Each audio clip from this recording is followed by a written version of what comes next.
Hello everyone, welcome back to another video game news video. A few weeks ago, they introduced a bill that would deal with microtransactions, pay-to-win systems, and loot boxes. So that isn't exactly new, but today we actually got text for that bill. So we're going to be looking at that. That's going to be the main focus of this video. Um, I'm not really sure where I completely stand on this. I don't mind loot boxes as far as like loot boxes for Overwatch. I think are fine because it is just cosmetics. There's nothing in there that actually changes the game, so it's not really pay to win for games like Overwatch. But games like when I was playing Star Wars Battlefront 2 had stuff that would give you different cards that you can put into your characters that would affect the game in various ways. I'm not for those, but I guess I am more against them than I am the Overwatch loot boxes. So this bill basically aims to kind of regulate the pay-to-win systems in certain games. They're saying games that are more geared towards kids, but also banning loot boxes. So I remember when loot boxes weren't even a thing, and if you wanted a certain skin, you would have to beat the game at a certain difficulty or under a certain amount of time to get various skins or even cheat codes. For in GoldenEye, for example, you would get if you beat a level on a certain difficulty under a certain time, you might get a cheat that let you be invisible, or you would have unlimited. You would have infinite health, that kind of stuff. So I remember when loot boxes weren't a thing, but let's take a look at this. This is a GameSpot article. I'll leave a link in the description below so you can check it out. But basically, it's saying it is designed to um, regulate some play-to-win microtransactions in video games, while also seeks a ban on games that have loot boxes that are designed to appeal to people under the age of 18. So that's an interesting little caveat there. Is Overwatch technically is rated teen, but it's not necessarily marketed to people that are necessarily under 18. It's kind of marketed to anybody really. So there may be some issue there where I guess it would have to basically prove that it is a game not marketed towards kids to apply to that. I'm not really sure, but again, if this thing ends up going through and passing, and they ended up getting rid of loot boxes, that could be a good thing because I've been saying it for years that I really like the Overwatch skins. I just wish they would allow me to like these new anniversary skins. Let me pay $10 for that new Diva skin, or let me pay $10 for the new May skin, or whatever it might be. I would gladly pay like a few extra dollars more to get a skin that I want, rather than a chance at opening a skin that I might not want by just buying a bunch of loot boxes. I think the first game I played of loot boxes was probably, I think it was Mass Effect 2, I think. I ended up buying a few loot boxes for that game as well, just because I was like trying to see like how they worked. Didn't really buy a ton of them, but that was the first game I remember playing that had them. So, what else is saying here? It does say further down in the article that it will be an uphill battle because I believe, what does it say about the Supreme Court here? The Supreme Court decided in 2011 that video games are protected as free speech under the First Amendment. So I don't know if that ruling will apply to loot boxes or not. It's gonna be an interesting to see where this goes. It does have bipartisan support from both Democrats and Republicans, so it's gonna be interesting to see where that goes. But the main part of this thing is that we do have the full text of the bill, which I have open right here. So there's a few things in here that I kind of want to point out.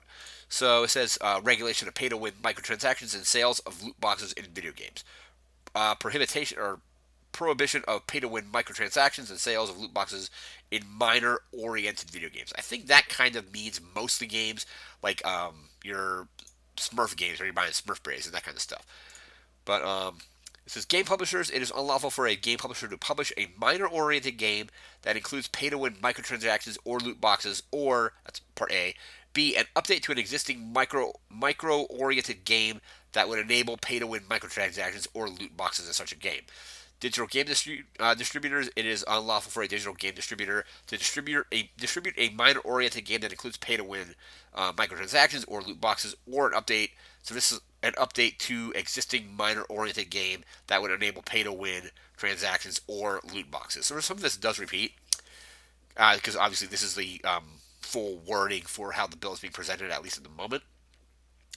Let's see, let's go down a little bit further. Game publishers is unlawful for a game publisher to publish an interactive digital entertainment product that is not a minor-oriented game, or an update to such a game product if such a product or update contains pay-to-win microtransactions or loot boxes.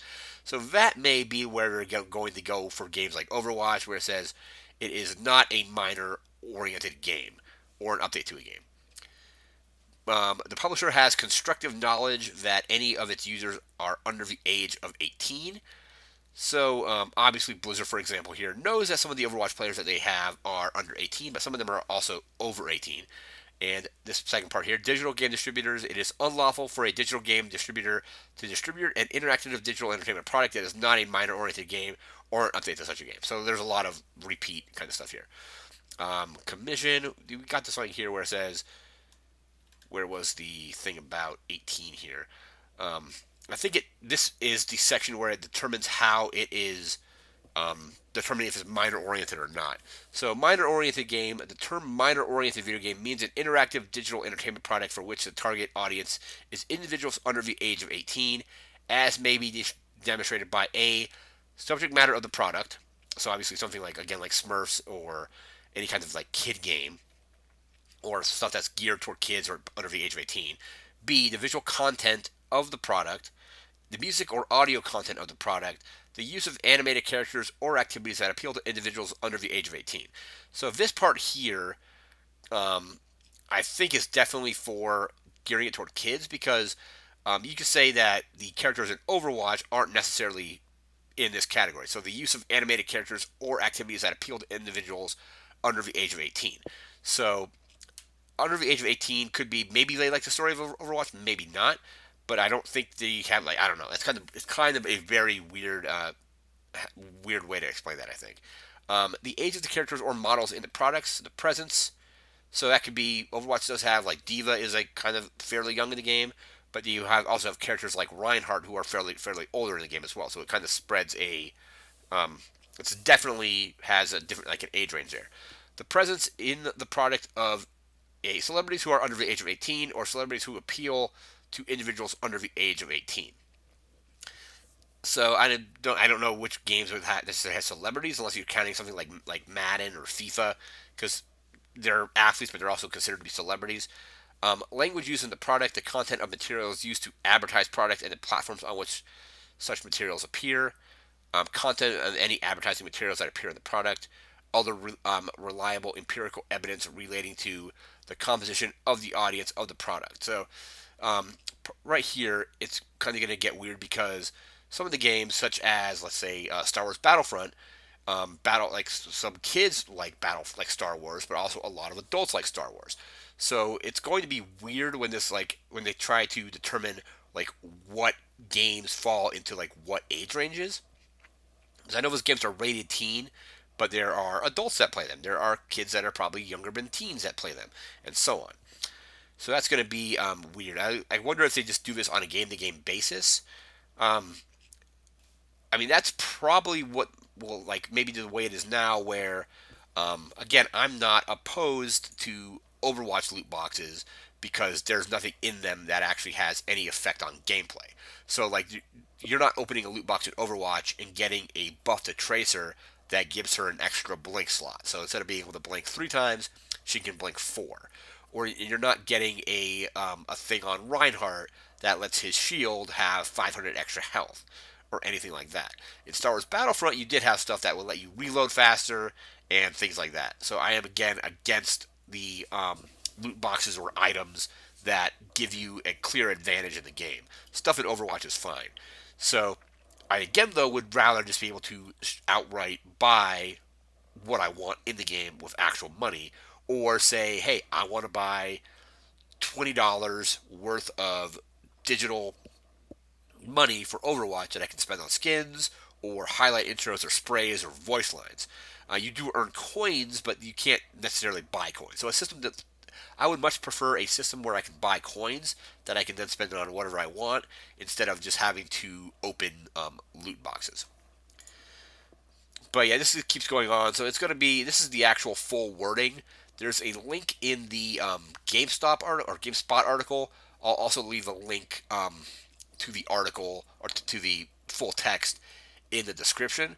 So again, a few weeks ago, this bill was introduced, and now we actually have the full text of the bill. I'm not sure like how they're necessarily going to have it how it's going to actually going to go, because like I mentioned in the article that video games are protected under free speech, but does free speech include putting in microtransactions, pay to win, and loot boxes?